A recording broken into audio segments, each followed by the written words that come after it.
When you're looking to make a sample-based house track, my first steps are always finding the sample and getting it in time. In this video, I'll break down my remix of Sugar by Brockhampton as an example. You want to be picking a snippet of a song that's still catchy even when you loop it over and over again. This is a perfect example of how learning to DJ can make you a better producer. An important skill for a DJ to have is knowing when they can break a song down into a 4 to 8 bar loop to buy yourself time to make a transition.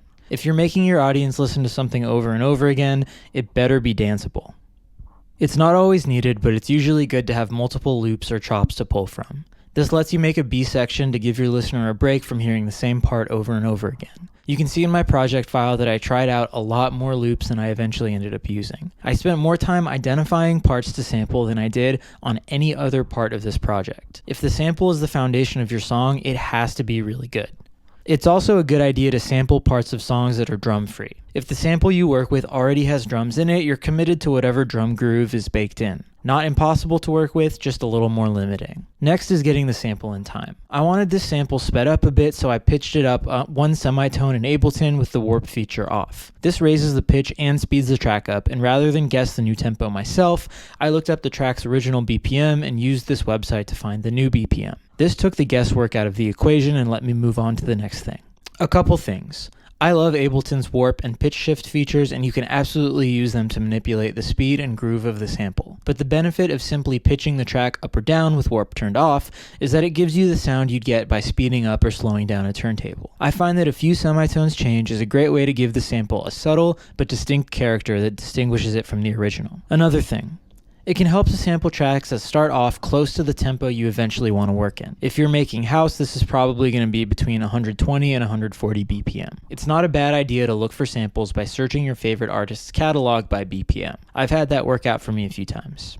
The drums aren't anything special in this song, so I won't spend too much time on them. I'll just say that I lay the foundation with 909 type sounds to give it a classic house feel, layering chopped percussion loops to add energy. Sometimes I'll use automated high pass or low pass filter sweeps to build anticipation. For the bass noise, it's essentially just a square wave pluck with an envelope that modulates the cutoff of a low-pass filter. I made this with the plugins Serum and Shaperbox used together, but it can be done with Serum alone. You start with a basic square shape, set the main envelope with a quick attack and medium-length decay, then assign that envelope to the cutoff of a low-pass filter. Finish the sound off with some drive or saturation to taste. For the second drop with the crazier bass part, it's essentially the same thing but with a different envelope. I use an LFO this time instead of an envelope. The benefit of this is that an envelope happens once and stops, but you can set an LFO to repeat over and over again at a specific rate. I drew this shape with the LFO, similar to the original, with the mode set to off so it follows the Ableton clock.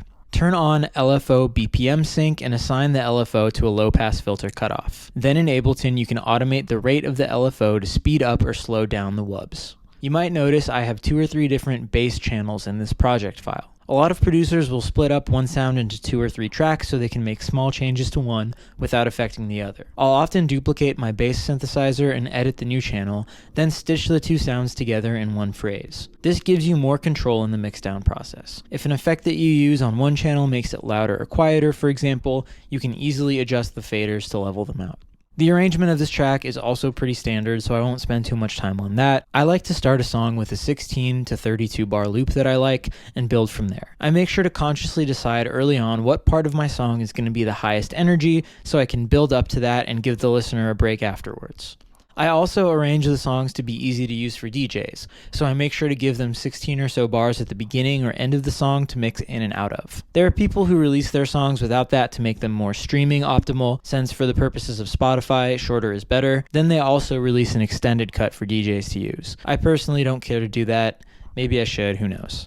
Thank you all for the support on this track. It broke 1,000 streams in just a few days, which is a pretty big deal for me. It's up on SoundCloud as a free download. Link is down there in the description. I'm pretty new to the whole YouTube thing, so let me know what you liked about this video and what you want to see more of from me. Also, if you like what I'm doing, the best way to help my channel grow is to like this video and subscribe. I really like when I see the same commenters saying stuff or people having conversations in my comments. It really makes me feel like I'm building a community here and not just screaming into the void. View counts and follower counts are definitely not the most important thing to me, but I'd like to bring more people into this community who have something to gain from it.